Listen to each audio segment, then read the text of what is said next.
Most reasonable people agree that academia should be a marketplace of ideas, that it is essential to maintain an open dialogue on campus so that competing ideas can be debated.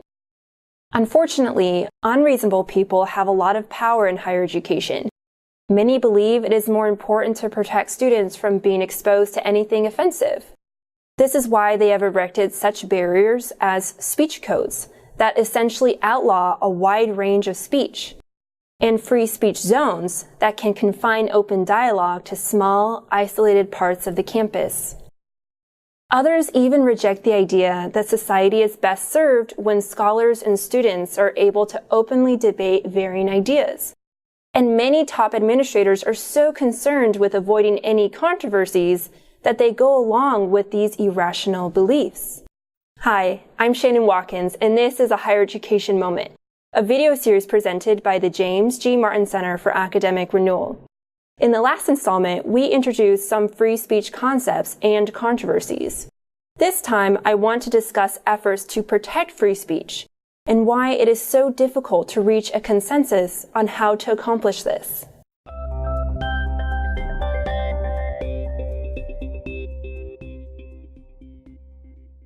Almost all campus free speech advocates favor a few common principles. There is a broad general consensus about ending oppressive speech codes and free speech zones. Of course, campus free speech rules must allow for reasonable time, place, and manner restrictions so that somebody cannot disrupt the ordinary business of the college. Also generally agreed upon is the need to provide instruction about campus free speech regulations in student orientations and other venues. But these policies are the low-hanging fruit.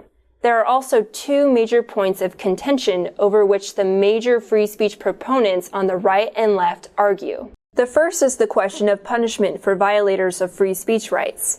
Perhaps the most common offense against free speech rights on campus is shouting down or intimidating invited speakers. Opinions about how strong punishment should be differ widely, even between frequent allies. The Goldwater Institute, which crafted a popular model free speech policy, favors legislation with strong punishment provisions that suspend students for a single offense and expel them for multiple offenses. The Foundation for Individual Rights in Education, which is dedicated to preserving free speech, is against legislated punishments and leaves punishment out of its recommendations. The American Legislative Exchange Council carves out a middle ground, making punishments optional. Many civil libertarians on the left, who also support campus free speech, suggest that when a student disrupts somebody's right to free speech, it should be regarded as a teachable moment rather than as a cause for punishment. What this view misses is the fact that campus protesters who shout down invited speakers are not necessarily doing so out of immaturity or ignorance. Instead, they are often radicalized into a by any means necessary mentality. The smirk is often visible on their faces when they claim that by drowning out a speaker, they are merely exercising their own free speech. With such antisocial attitudes becoming commonplace, it may be that only stringent punishment can maintain enough order for an open dialogue to take place. Otherwise, the stern lecture approach will be met with contemptuous snickers. The other major point of contention concerns the concept known as institutional neutrality. This means that a school should not take positions on political issues. Common examples of how schools violate the principle of institutional neutrality include administrators taking political stands in the name of their university and forcing faculty or even graduate students to sign diversity statements in which they must commit to fostering ideals of diversity, equality, and inclusion.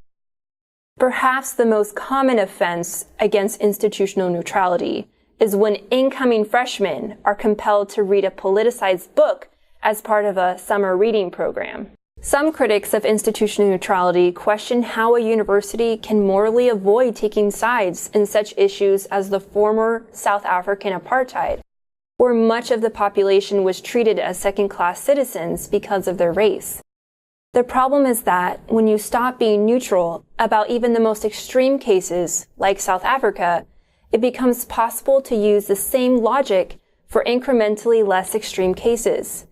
Eventually, all neutrality can be broken down, and the university becomes just one more political actor, not an impartial vehicle for the search for truth. But the search for truth is the real purpose of a university. The definitive statement on institutional neutrality, the University of Chicago's Calvin Report, stated that a college or university cannot take collective action on the issues of the day without endangering the conditions for its existence and effectiveness. If you enjoyed this video, please like and subscribe. And if you wish to comment or learn more, feel free to contact my colleagues or me at www.jamesgmartin.center. Thank you.